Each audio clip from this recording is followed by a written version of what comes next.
movements or dance steps to illustrate the rhythm. Okay, judging criteria, mastery, 30%, confidence, stage presence, and command of performance. That is 30%. Next, stress, intonation, and rhythm, 35%.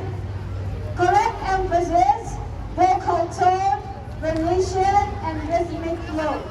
I repeat, stressing intonation and rhythm, 35%. Correct emphasis, vocal tone, variation, and rhythmic flow. Next, voice projection and unison, 20%.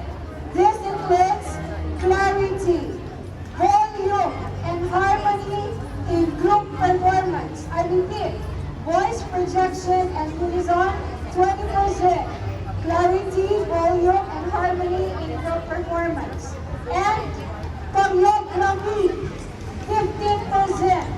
This involves creativity, synchronization, and effective stage use. I repeat, choreography, 15%, creativity, synchronization, and effective stage use. This is all 100%. Okay? So all the participants, please take note of the judging criteria. So when the results already given, nobody will be complaining. Okay? So just enjoy the competition, give all your best. And if ever I see a very good performance among all of you, I might be sparing a cash prize. Okay? So everybody, motivation na ngayon ha. There's already a motivation. So everybody, all contestants from number 1 to 7, give your best. And again, we also acknowledge Sir Bon, being the overall coordinator of this project and also the English Festival. Palakpakan natin si Sir Bon. And also the teachers in English who have been training you. Okay, who have been every day with you. Shouting, what else? Dancing with you, what else? Crying with you. Yung mga airpods na yun, palakpakan na mga teachers in English. And also, the presence of our head teacher. Nasa yung head teacher natin, Ma'am Coco. Are you? Okay, where's Ma'am Coco? Ayan. So, again, give your best and congratulations in advance. I will now give the mic to our overall coordinator, Sir Boy. Okay, thank you, Marisa, for the okay, let's start with our competition. By the way, let's have our judges. Our first judge, one of your lovely teacher, Ma'am Cecilia. Our second judge is a English teacher, grade 9, Mary Pulitas. And our third judge, another English teacher for grade 10, Ma'am Raquel Emilio. Okay, so we're going to start. Let's have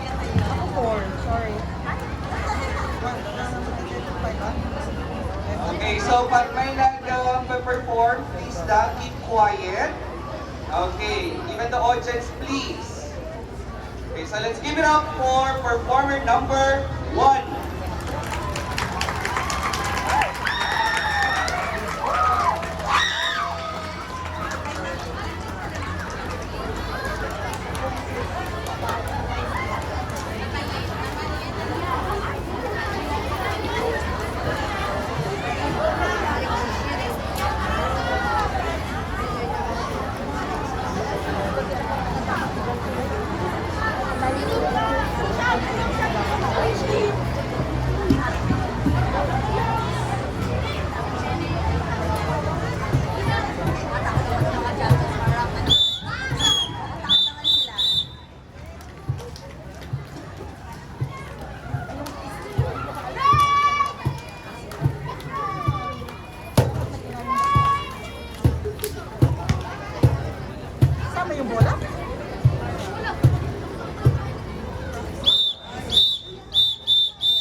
Alright? Okay, let's proceed to performer number 2.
sasakyan na ilalabas.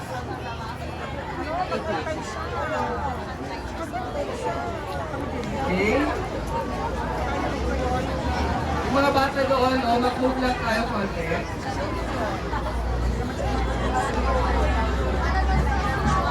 Okay, let's proceed to performer number 4.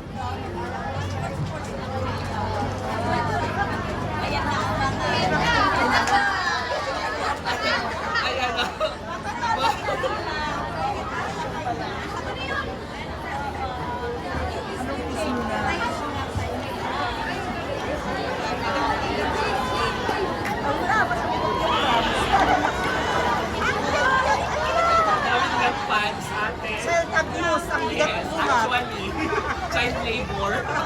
Layo niya. Pagkapitin mo. Regular yan, ate. Ito ba yun?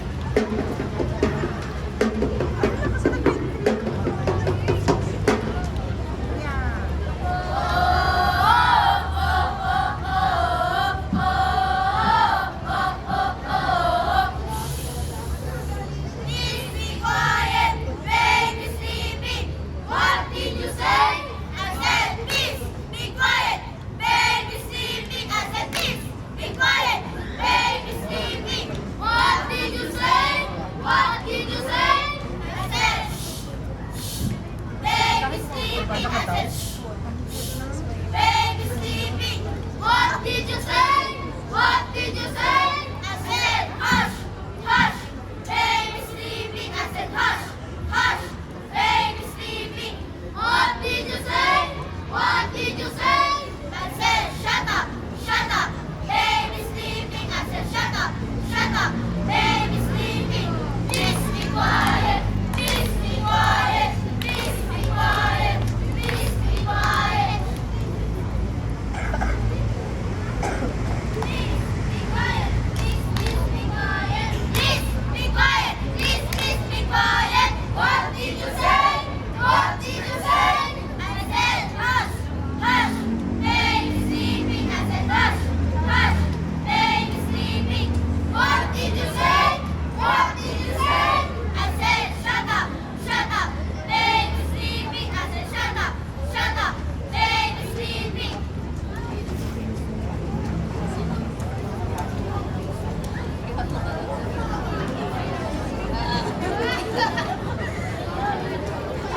Maliit kasi.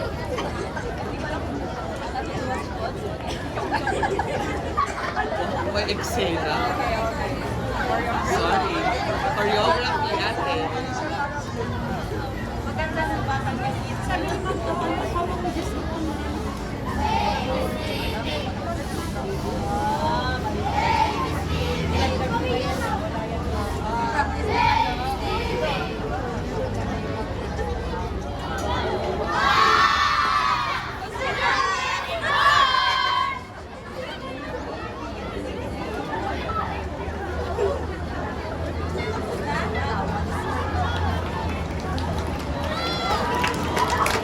Yes!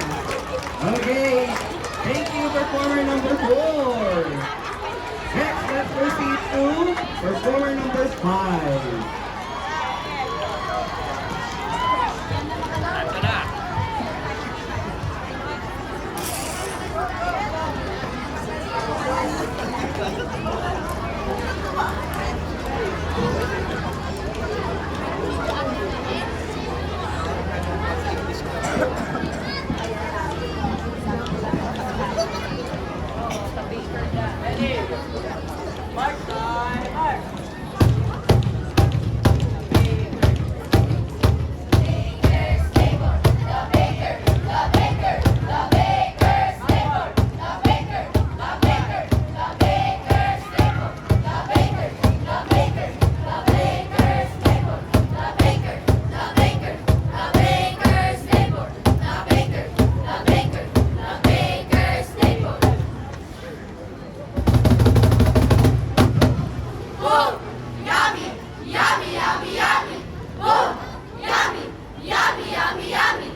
performer number 6. Wow. There's a hope. Okay, let's up to the last one. Performer number 7.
period, pwede na kayo pumalik sa classroom nyo. It's already 8:40, mga audience natin. Okay? Yung mga grade 7 natin, na audience, pwede na kayo pumalik sa classroom yung mga anak for your second period. Okay? Except yung mga contestant natin. Yung contestant, can you please move forward? Of course, I would like to say thank you to our judges, Ma'am Cecile, Ma'am Raquel, and Ma'am Erin. Mukhang nahirapan ang mga ating judges. Mukhang cheering ang labanan. May adjust chat ka na, hindi cheering ka. Cheering ka. Those with 840 class, proceed to your classroom. Except the contestant. Lahat ng may klase ng 840, proceed to your classroom. Except the contestant. Okay? Please keep quiet. We're going to wait for the result. But all of you did your best. All your coaches, teachers. Okay, thank you very much. Ang gagaling ninyo. You did really your best. And palakpakan niyo din yung mga teachers ninyo, mga advisors ninyo, mga coaches ninyo. Okay? Lahat ng mga teachers sa English. And of course, palakpakan ng mga judges. Yes! Yes, you're all winners. Representing the 5 classes of each teacher in English. You represent their 5 classes, kaya you're already a winner in your own way. Thank you, Mama Risa. Yes, we're all winners. Mukhang nahirapan ang ating mga judges. Okay, so while the judges are finalizing, Just Chan, okay, the original was composed by Carolyn Graham. Okay, so we have the oldest chant. Our oldest chant in history was the Muslim prayer from Saudi Arabia, and at the same time, the prayer of Rome. Those are the oldest chant in history. From that, Carol Graham was inspired with those oldest chant in history. If you have watched the prayer of the Muslim, how they chant the prayer, and the prayer of Rome, the Catholic, how they do say their prayer. These prayers from Carol Graham was inspired to make a jazz chant through literature. So, Carol Graham composed poems made into jazz chant. So, jazz chant, it is, okay, recitation of a poem through stress, intonation, pronunciation, with rhythmic patterns. And movements, clap can be accepted, and a beat movements of jazz. And she composed almost 40 poems for jazz chant. Not only that, other authors composed also jazz chant. So today, we have jazz chant, we are innovating jazz chant. You could watch jazz chant from YouTube. The winners in Sydney High, way back 1998, we had the jazz chant here. Okay? We stopped 2018 during the pandemic. And right now, we're returning back to the English Club of Third One. Oh, we have the result already!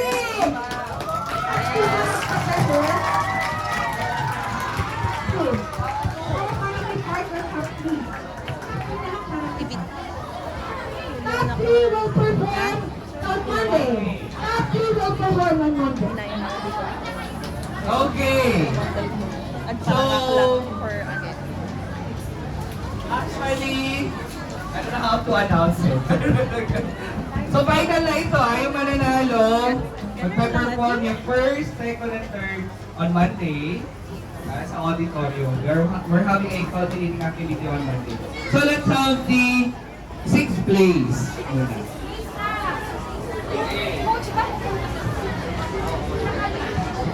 Yung coach na nila yung sa ano.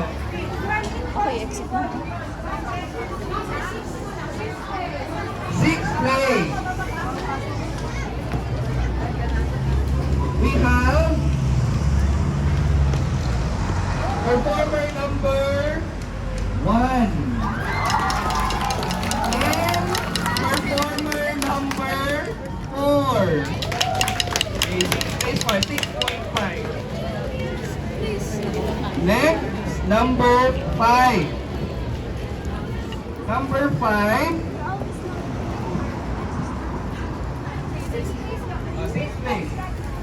place is we have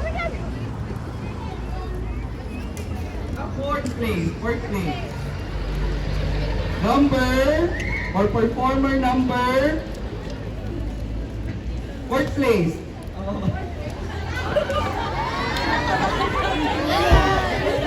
Number 5, fourth place.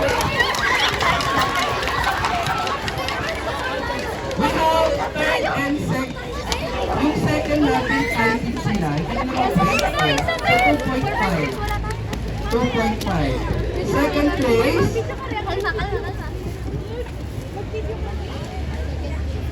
Second place. Dalawa, 2.5. Performer number 6 and 7.